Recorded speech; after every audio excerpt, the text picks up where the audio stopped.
Is Shedeur Sanders ready to be the starting quarterback for the Cleveland Browns soon? I just want to know. Put it down in the chat. I want to know. Let me know, what do you think? Is Shedeur Sanders ready to be the quarterback for the Cleveland Browns right now? It's just a simple answer, yes or no. Mary Kay, an insider for the Cleveland Browns, she's a beat writer. She went off again about Shedeur Sanders being ready.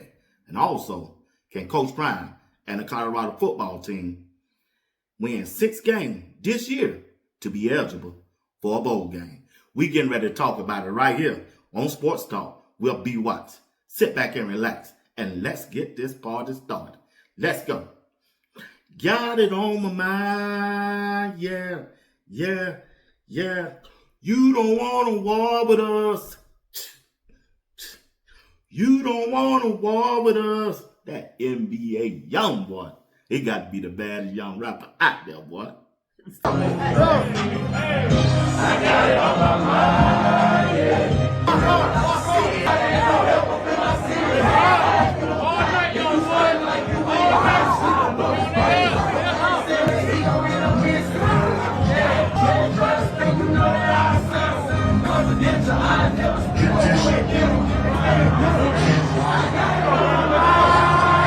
Browns insider reporter Mary Kay was a guest on 92.3 The Fan in Cleveland, talking about the Cleveland Browns quarterback situation when it come down to Dillon Gabriel and Shedeur Sanders. To sum it up, what she said, and I'm going to play the video, she said that the Cleveland Browns is waiting on Shedeur to get ready so they can put him in. That's what it sounds like to me, she's saying. She making it sound like Shedeur is not ready like she had before. You know, when it comes to Mary Kay, she always, she do a switch up on you in a minute. And Shedeur posted a video today when he was online last night talking about, hey, I cannot go to Colorado this weekend for homecoming because I got to stay here and get my treatment because I got to be ready. Big ready. So my question is, once again, is Shedeur ready to be the starting quarterback for the Cleveland Browns? Let's listen to this video of Mary Kay when she was on 92.3 The Fan. You be the judge, man. Play that video. But how long do you think that Dillon Gabriel still has before they would consider going to Shedeur Sanders? Well, I know that they want to give him a good long time to see what he can do, to come up that learning curve. And it's a twofold process here. It's not just what Dillon can or can't do, but it's how ready is Shedeur. And if Shedeur were ready in 2 or 3 weeks, then I think they would throw him in there. But I think they have to know that he's going to go out there and be able to function, and not just function, but function in this particular offense, an offense that is struggling in so many different ways right now, and you don't want to shatter a rookie quarterback's confidence.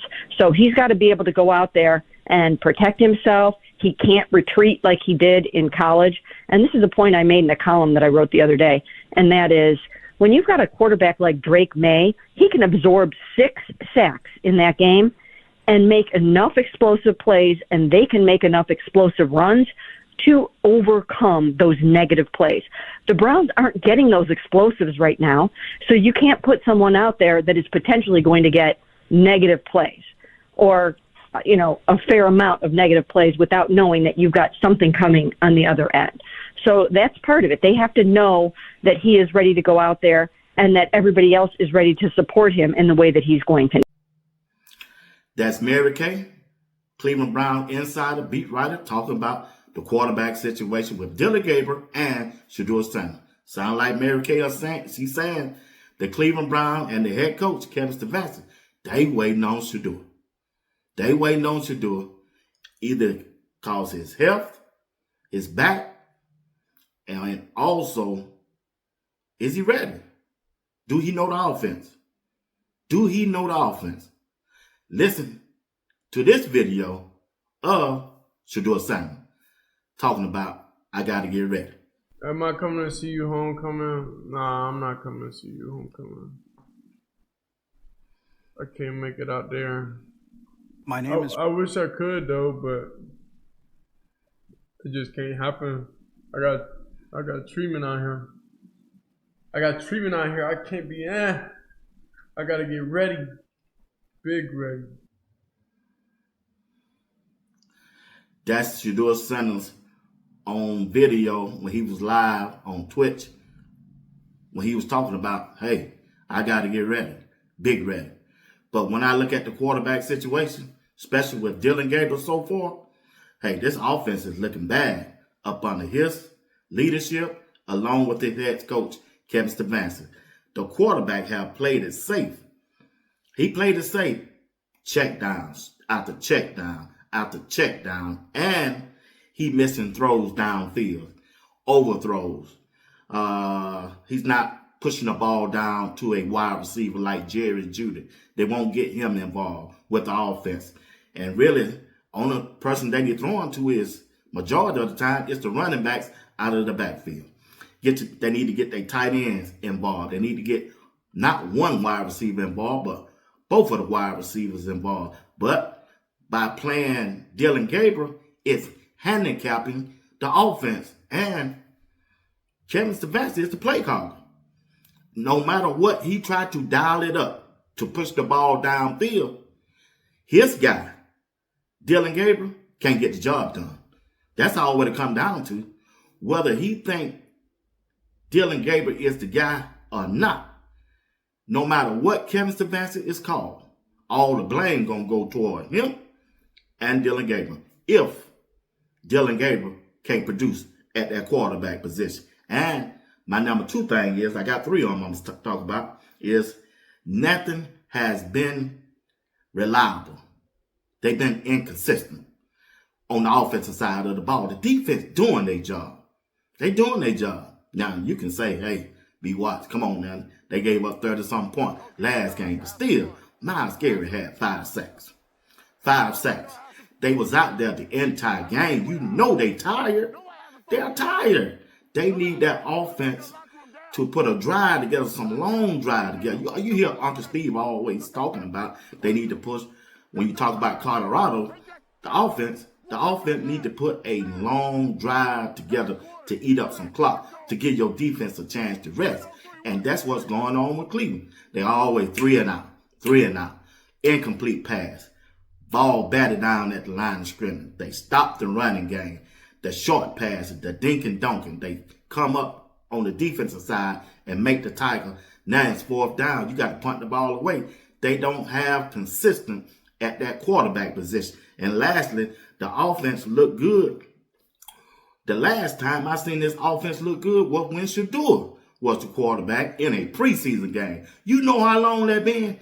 The offense haven't looked good at Cleveland since the preseason game when Shedeur Sanders quarterbacking against the Carolina Panthers. Let's go to over 30 points.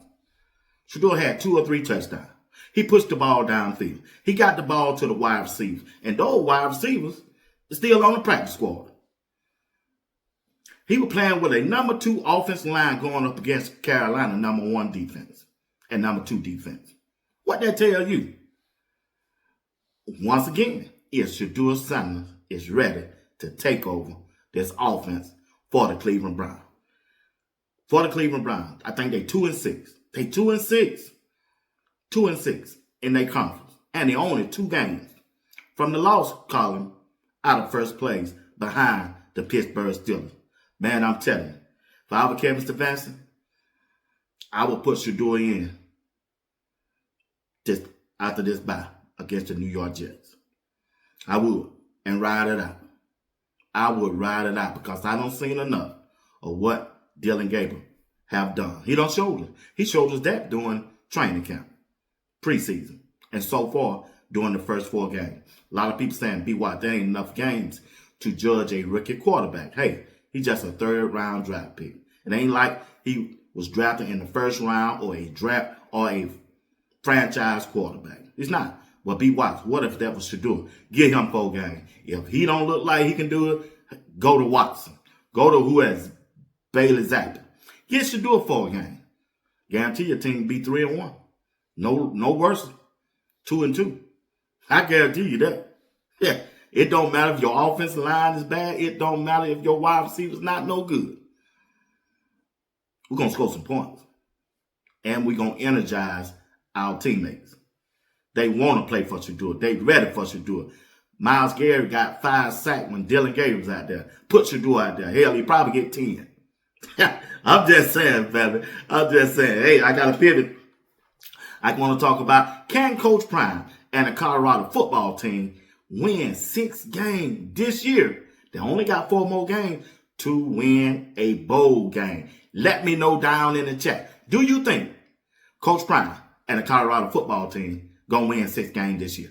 Put it down in the chat. Let me know. Now, only way they can win, that offense, Pat Sherman, as the play caller, got to get it together. They got to get on one sync. They got to. Now, I know we can look at K-Salt to play, but if the offensive line ain't blocking, ain't too much K-Salt can do, nor any other quarterback. It's just ain't. But the main issue with Colorado is on the defensive side of the ball. Robert Livingston, the defensive coordinator, they look bad this year. They look bad this year. The linebackers can't stop the run. The defense can't stop a quarterback from running.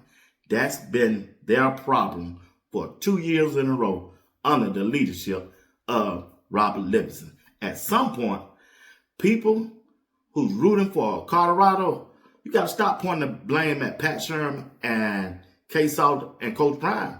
What about Robert Livingston? His defense always giving up 400 plus yards per game. Show me a team that done gave up that many yards on defense have won a game. You can't do that. You can't do that. Now, I know the offense contributed somewhat to the defense because, hey, K-Salt, every now and then he'll go 3 and out. But that goes with the play calling too. So it's a lot of stuff going on that's not right on Colorado's side. And that's why they're having a bad season so far. And another thing, they players ain't that good.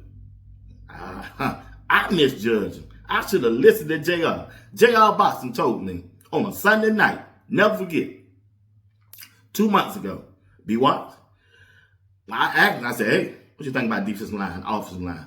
B. Watts, I'm not jumping out there until I see them play.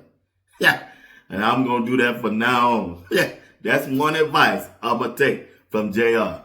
Notice I said that's one. Just one. That's one advice I'm going to take from JR. Next year, I got to wait to see these boys play in the game. But I always have said, hey, that Georgia Tech game going to tell us everything we need to know about this Colorado football team. And it did tell us something. What did it tell you? They couldn't stop the run. The quarterback run.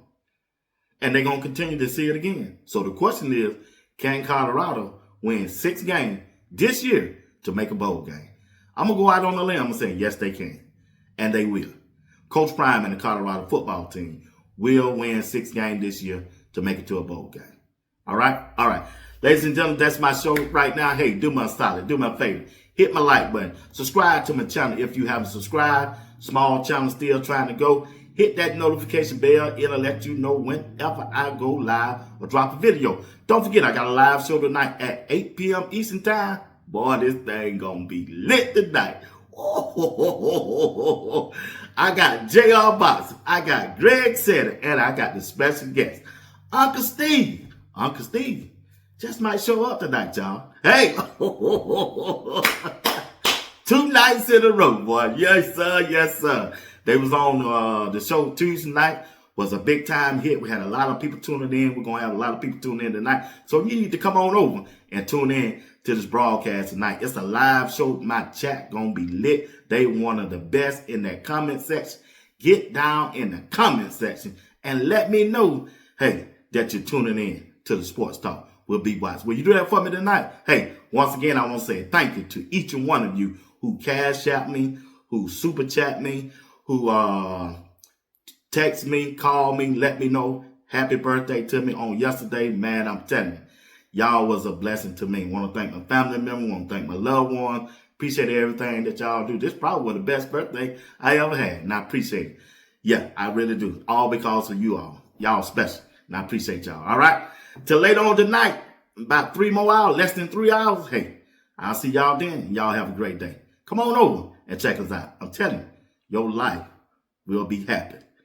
I'll say it. Peace, y'all.